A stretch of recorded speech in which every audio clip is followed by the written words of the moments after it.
नमस्कार, मी आहे सोनाली आणि पाहूया आजची महत्त्वाची बातमी।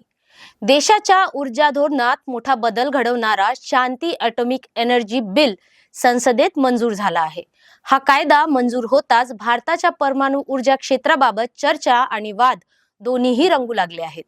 आतापर्यंत भारतात परमाणु ऊर्जा उत्पादन पूर्णपणे सरकारच्या नियंत्रणाखाली होतं। मात्र शांती बिलमुळे आता हे क्षेत्र खासगी भारतीय कंपन्यांसाठी खुले करण्यात आलं आहे। सरकारचं म्हणणं आहे की या निर्णयामुळे नवीन गुंतवणूक, आधुनिक तंत्रज्ञान आणि स्वच्छ ऊर्जेचे उत्पादन वाढेल। सरकारने 2047 पर्यंत 100 गिगावॅट परमाणु ऊर्जा निर्मितीचं लक्ष ठेवलं आहे। हा नवीन कायदा जुन्या ॲटॉमिक एनर्जी ॲक्ट 1962 ला बदलून एक आधुनिक आणि एकसंध नियमावली तयार करतो। यामध्ये परवाने, सुरक्षा नियम आणि नियामक यंत्रणा अधिक स्पष्ट करण्याचा दावा सरकारकडून करण्यात आला आहे। मात्र विरोधकांचा सूर वेगळा आहे। खासगीकरणामुळे सुरक्षा धोक्यात येईल का? अपघात झाल्यास जबाबदारी नेमकी कुणाची असेल?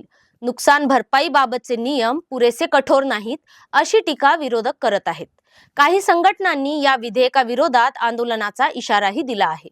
एकीकडे विकास, स्वच्छ ऊर्जा आणि आत्मनिर्भर भारताचं स्वप्न, तर दुसरीकडे सुरक्षा, जबाबदारी आणि सामान्य नागरिकांच्या हिताची चिंता। शांती ॲटॉमिक एनर्जी बिल हा फक्त एक कायदा नसून तो भारताच्या भविष्यातील ऊर्जा धोरणाचा निर्णायक टप्पा मानला जात आहे। आता या कायद्याची अंमलबजावणी किती पारदर्शक आणि सुरक्षित होते याकडे संपूर्ण देशाचं लक्ष लागलेलं आहे।